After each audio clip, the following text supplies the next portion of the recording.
Selamat pagi pemirsa. Kembali lagi bersama saya Alif Novita Sinti di CNN. Kebijakan sistem satu arah telah diberlakukan di Kabupaten Jember untuk di Jalan Kalimantan, Masrik, Riau, dan Jalan Jawa.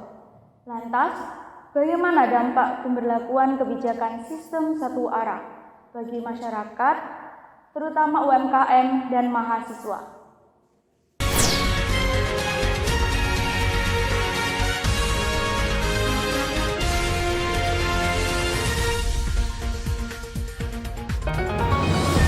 Akhir-akhir ini di Jember sedang ada perbincangan panas perkara uji coba SSA, yakni sistem satu arah pada ruas Jalan Jawa, Jalan Kalimantan, Jalan Masrib, dan Jalan Riau.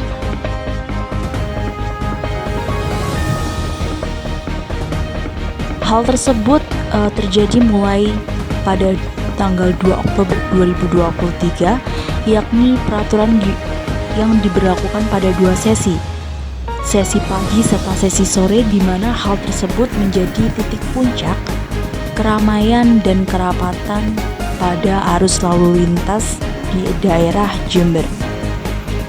Pada pukul pagi diberlakukan mulai jam 6 hingga pukul 8, lalu sesi kedua yakni pada sore hari yakni pukul 16.00 hingga 18.00. Dua sesi tersebut tentu menjadi pilihan, di mana hal tersebut adalah sesi arus lalu lintas yang paling padat.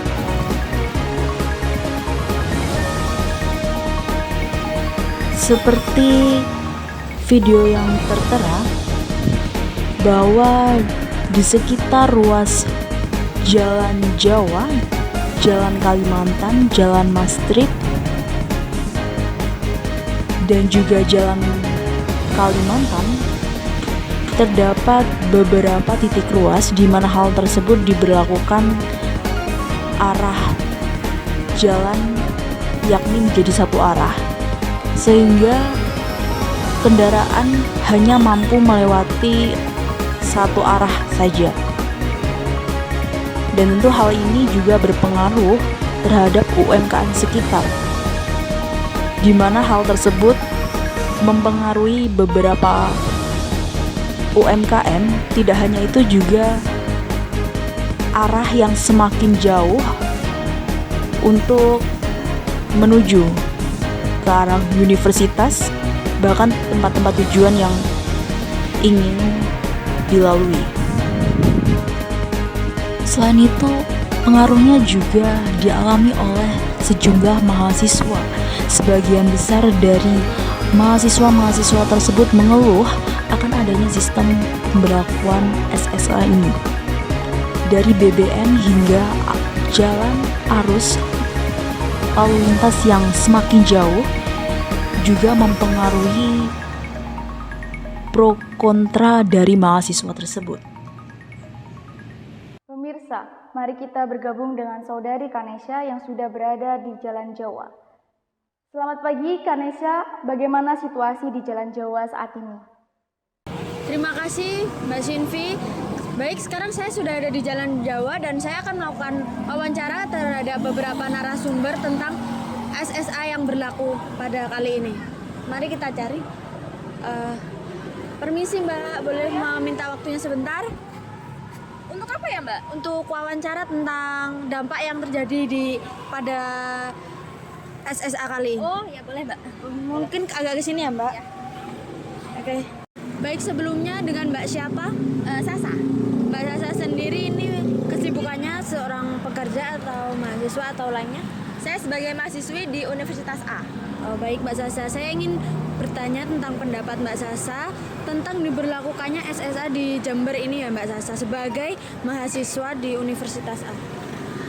SSA ini menurut saya sebagai mahasiswa ya Mbak, itu sangat merugikan Mbak. Soalnya yang pertama dari arah rumah saya itu berbanding terbalik Mbak. Jadi kayak misalnya saya datang mungkin satu arah, dan untuk arah saya pulang saya itu harus mengikuti arus universitas terlebih dahulu baru saya bisa pulang. Seharusnya kan tidak perlu seperti itu, langsung pulang dan lebih dekat. Dan yang kedua itu saya jadinya boros ke bensin Mbak. Terus kayak bensin yang saya seharusnya mungkin 20.000 bisa buat seminggu itu sekarang mungkin hanya 3 hari Mbak gitu, karena harus keliling universitas juga buat pulang. Terus yang ketiga itu Mbak, saya itu kadang kalau misalnya pulang kuliah atau apa itu masih mampir kayak beli jajan di jalan ini, Jalan Jawa gitu. Jadi kayak harus kalau mau beli-beli juga harus keliling universitas lagi Mbak. Jadi kayak wah, lebih muter-muter, jadinya tuh boros waktu, boros uang, boros semuanya. Dan untuk mahasiswa sendiri itu kurang affordable banget Mbak gitu. Oh, jadi lebih banyak kerugiannya ya Mbak daripada Iya Mbak, jadi kayak rugi banget gitu. Dan saya berharap itu SSA ini tuh nggak ada Mbak.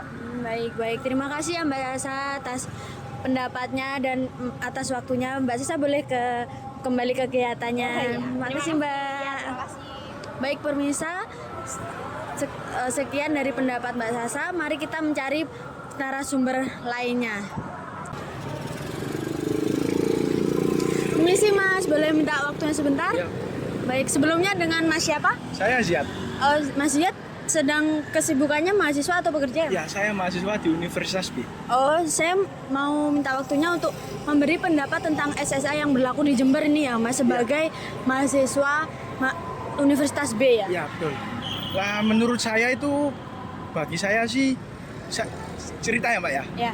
Saya kan kos di Tidar, terus universitas saya itu ada di Jalan Mastrip. Tapi berangkat saya itu kan jam 7, pas kebetulan SSA. Betul. Nah, saya biasanya itu dari Jetos itu langsung turun, itu kan langsung ke Jalan Mastrip sih. Nah, sekarang diberlakukan SSA itu, saya harus muter terlebih dahulu ke Jalan Riau, Jalan Jawa, sehingga nyampe di universitas saya. Gitu sih Mbak.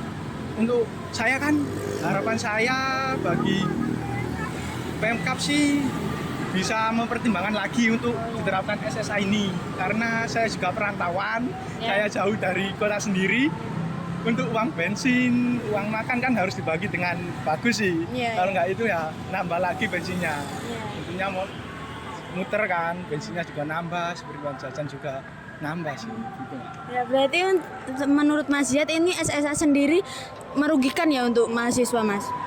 Dari saya sendiri sangat merugikan sih, karena itu motor juga butuh bensin dan bensin butuh uang, itu sih Pak. Ya. Pengeluaran juga tambah banyak dan lebih dipertimbangkan lagi lah untuk menerapkan SSA ini. Memang sangatlah bagus buat jalan, kan bisa lebih cepat sih, tapi juga dipikir kembali lah gimana enaknya, soalnya mahasiswa ini juga banyak yang dari luar Jember. Itu sih Pak. Ya, baik, terima kasih ya Mas Ziyad atas pendapatnya. Iya. Makasih atas waktunya juga. Silakan beraktivitas kembali. Terima kasih Mas Ziyad. Itu baik pemirsa, berikut adalah pendapat dari mahasiswa B tentang SSA yang berlaku di Jember. Saya akan mencari satu narasumber lagi.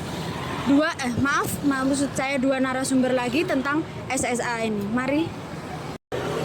Baik pemirsa, saya akan melakukan wawancara kepada beberapa pedagang yang berjualan di Jalan Jawa. Mari. Permisi Mbak. Oh iya gimana Mbak? Mau minta waktunya sebentar boleh? Boleh. Dengan Mbak siapa? Namanya El. Oh, Mbak El ini berdagang di sini ya Mbak? Iya, saya dagang di sini sama jualan bensin. Oh ya Mbak, saya mau minta pendapat Mbak El tentang diberlakukannya SSA di Jember ini ya Mbak, terutama pada yang berdampak di pihak UMKM ya Mbak. Oh iya, boleh Mbak. Jadi menurut pendapat saya ini SSA menguntungkan ya Mbak. Soalnya saya kan juga jualan bensin itu biasanya cuman laku itu 10 liter. Kalau sekarang itu lakunya itu bisa 20 liter atau bahkan lebih. Biasanya saya tutup itu jam 9 malam. Kalau berlakunya SSA ini saya jam segini aja udah tutup Mbak. Jadi saya merasa kayak SSA ini menguntungkan buat saya. Omset saya pun juga naik sih Mbak. Waktu SSA ini saya sangat diuntungkan sama SSA ini. Oh, jadi menurut Mbak El ini sebagai pedagang bensin di Jalan Jawa, SSA ini sangat menguntungkan ya Mbak? Iya Mbak, sangat menguntungkan kalau bagi saya sebagai pelaku UMKM. Baik, terima kasih ya Mbak atas pendapat dan waktunya. Silakan beraktivitas kembali. Mari Mbak. Baik pemirsa, itulah pendapat dari Mbak El sebagai penjual bensin di Jalan Jawa tentang SSA yang berlaku di Jember. Maka saya akan mewawancarai satu narasumber lagi dari pihak penjual yang ada di Jalan Jawa Jember. Baik pemirsa, saya akan melakukan wawancara kepada pedagang UMKM yang berada di Jalan Jawa. Mari. Permisi Mbak. Ya, Boleh minta waktunya sebentar? ya boleh. Baik Mbak, dengan Mbak siapa? Saya Novi. Baik, begini Mbak. Mbak kan sebagai pedagang di Jalan Jawa ya Mbak. Nah, menurut Mbak Novi bagaimana dampak berlakunya SSA kepada dagangannya Mbak? Oh, oke. Jadi gini ya Mbak, kalau masalah dampak dari SSA ini tuh berpengaruh sih Mbak. Soalnya apa ya? Kan kita satu arahnya tuh muter gitu ya Mbak ya. Biasanya itu apalagi kan SSA itu di jam 6 sampai jam 8 pagi, terus sore itu jam 4 sampai jam 6 sore. Nah, itu kan di jam-jamnya anak-anak sekolah sama anak-anak mahasiswa itu pada berangkat lah ya Mbak ya.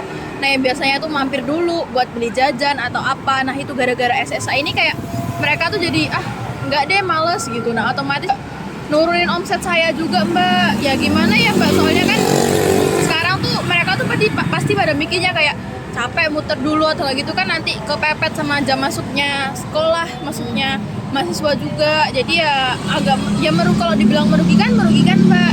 Yang biasanya tuh saya bisa kayak sore itu udah nggak sampai sore sih Mbak. Biasanya saya udah tutup, soalnya udah habis. Nah itu tapi sampai kalau diberlakukan SSA ini tuh jadi kayak malam Mbak. Kalau nggak itu habis maghrib, kalau nggak gitu ya pas maghrib tuh baru saya tutup Mbak. Soalnya ya apa ya, ngejar juga kan, apalagi kan SSA ini dari Senin sampai Sabtu ya Mbak ya. Jadi ya kalau dibilang merugikan sih Mbak buat saya, bagi pedagang-pedagang apalagi terutama pedagang di jalur SSA sih Mbak. Oh, baik Mbak. Jadi mending tidak ada SSA ya Mbak? Iya, kalau itu sih mungkin kayak dipertimbangkan lagi lah ya Mbak. Gimana sih biar solusinya enak nanti, biar gak macet juga, tapi juga pedagang juga tetap bisa berjualan lah Mbak, kayak gitu. Oh, baik. Terima kasih ya Mbak atas pendapat dan waktunya. Iya, Silakan terima kasih Mbak. beraktivitas kembali. Demikian Mbak Novi. Baik pemirsa, sekian yang dapat saya laporkan dari Jalan Jawa. Saya kembalikan ke Mbak Sinvi yang ada di studio. Terima kasih. Terima kasih Kanesha atas informasinya. Pemirsa, kami telah menghadirkan perwakilan dari Dinas Koperasi dan UMKM untuk lebih mengetahui mengenai dampak dari pemberlakuan kebijakan sistem satu arah ini. Selamat datang dan selamat pagi Ibu. Apa kabar? Alhamdulillah baik. Alhamdulillah Ibu, sehat-sehat kan Bu hari ini? Alhamdulillah. Alhamdulillah. Nah, begini Ibu. Jadi menurut Ibu tentang pemberlakuan kebijakan sistem satu arah ini bagaimana ya Bu? Nah, seperti yang kita ketahui kan sudah banyak sekali ya PKL ini, sudah banyak sekitaran 500 PKL. Di sekitaran Jawa itu sudah ada 206 PKL, di Kalimantan ada 106 PKL, di Mastrip ada 113 sekitaran segitu. Lalu di Riau sendiri ada 76 PKL. Nah, pemerintah ini mengadakan pemberlakuan SSA karena pemerintah ingin menghapus kemacetan-kemacetan yang ada, serta pemerintah ingin menata ulang UMKM yang ada di Kota Jember ini. Oh begitu ya Bu ya. Ya. Terus untuk saat ini selama pemberlakuan SSA sudah ada beberapa keluhan yang masuk di Dinas Koperasi dan UMKM, bahwasannya mereka itu mendapatkan omset yang turun karena mahasiswa ini karena banyak yang malas muter-muter ya Mbak gitu. Baik Ibu Maulin, berikut ada data perkembangan ya Bu ya dari UMKM di Kabupaten Jember. Berikut akan dijelaskan oleh Ibu Maulin. Silakan Ibu. Baik, saya akan menjelaskan mengenai pertumbuhan penduduk di Kabupaten Jember. Nah, dari lonjaknya pertumbuhan penduduk di Kabupaten Jember per tahunnya, maka akan terjadi kemacetan-kemacetan di titik tertentu, apalagi di pagi hari atau di sore hari. Nah, maka dari itu pemerintah ini membuat pemberlakuan sistem satu arah untuk menghapuskanlah macet-macet tersebut. Nah, di sini saya akan menampilkan juga pemasukan ekonomi di Kabupaten Jember saat pemberlakuan sistem satu arah di Jember gitu, Mbak. Oh begitu Bu, terima kasih ya Bu atas penjelasannya dari dampak pemberlakuan kebijakan sistem satu arah ini. Pemirsa, dari pemberlakuan kebijakan sistem satu arah di daerah Jember, Tentunya, hal ini bermaksud untuk mengurangi kemacetan di titik-titik di jalan tertentu. Selain itu, pembenahan sisi jalan yang dipenuhi oleh UMKM agar lebih tertata sekaligus memiliki surat izin berdagang. Akan tetapi, ketentuan yang diberlakukan mendapatkan pro dan kontra dari sejumlah masyarakat yang ada. Dari jarak tempuh ke tempat tujuan yang semakin jauh, serta pedagang yang mengeluh dengan pelanggan yang berkurang. Saya, Sinvi, mewakili tim redaksi dan seluruh kerabat kerja yang bertugas, mengucapkan terima kasih atas kebersamaan Anda dan saksikan terus CNN setiap harinya dan sampai jumpa.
Saya Janet Elfirdaus, NIM 2108 0310 3017. Saya sebagai pedagang kecil di Jalan Jawa.